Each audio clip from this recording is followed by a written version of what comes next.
seorang pria yang kaya. Allah telah memberinya istri dan anak-anak yang baik. Terlepas dari nikmat yang telah diberikan Allah kepadanya, dia tidak pernah bersyukur atau menyerahkan semua urusan kepadanya.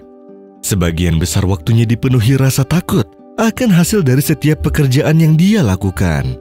Ia selalu merasakan keresahan, dan inilah yang membuat semua keluarganya ikut merasa resah dengan perilakunya.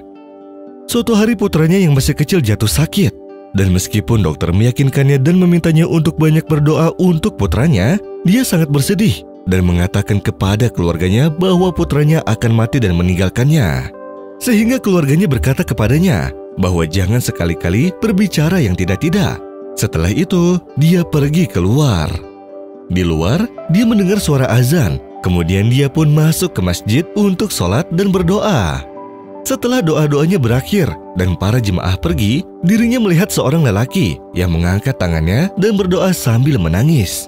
Dia tahu bahwa lelaki ini sedang dalam kesusahan dan keresahan serta memiliki kebutuhan yang banyak.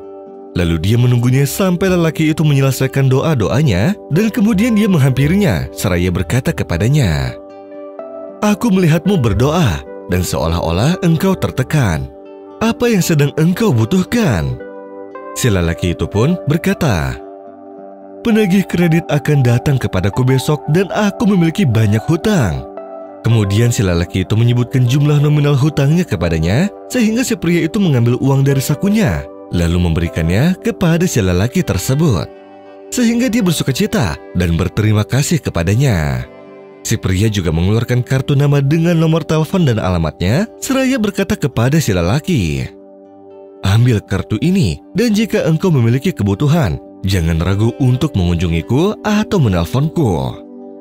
Si pria itu berpikir bahwa dia akan senang dengan tawaran ini, tetapi dia terkejut dengan jawabannya ketika dia berkata kepadanya, "Tidak saudaraku, aku tidak membutuhkan kartu ini. Kapanpun aku membutuhkan, aku akan berdoa kepada Allah dan mengangkat kedua tanganku kepadanya, dan Allah akan memenuhi kebutuhanku seperti yang diinginkan sekarang. Aku banyak bekerja, tetapi aku tidak bergantung pada pekerjaanku, melainkan aku mengandalkan kebaikan serta bergantung kepada Allah seperti yang disabdakan Nabi Shallallahu Alaihi Wasallam. Seandainya kalian betul-betul bertawakal kepada Allah, sungguh Allah akan memberikan kalian rezeki sebagaimana burung mendapatkan rezeki. Burung tersebut pergi pada pagi hari dalam keadaan lapar dan kemudian kembali sore harinya dalam keadaan kenyang." Kemudian orang yang berhutang itu pun pergi keluar dan membiarkan si orang kaya itu menangis dan meminta pengampunan kepada Allah sembari berdoa, "Semoga Allah memberikan kami ampunan dan memberikan kami jalan keluar dari masalah ini, juga memberikan kekuatan pada kami, serta memenuhi segala kebutuhan kami." Dia pun kemudian kembali ke rumah dengan tersenyum seperti biasa, dan ia dikejutkan dengan si kecil yang sudah sembuh dari penyakitnya. Sehingga dia bersyukur kepada Allah dan bersumpah untuk tidak menyerah dan juga berprasangka buruk kepada Allah Subhanahu wa Ta'ala.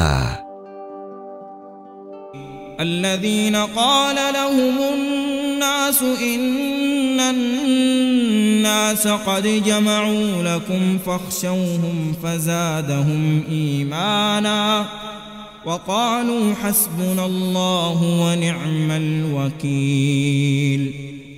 فانقلبوا بنعمة من الله وفضل لم يمسسهم سوء واتبعوا رضوان الله والله ذو فضل عظيم. إنما ذلكم الشيطان يخوف أولياءه فلا تخافوهم وخافون إن كنتم مؤمنين.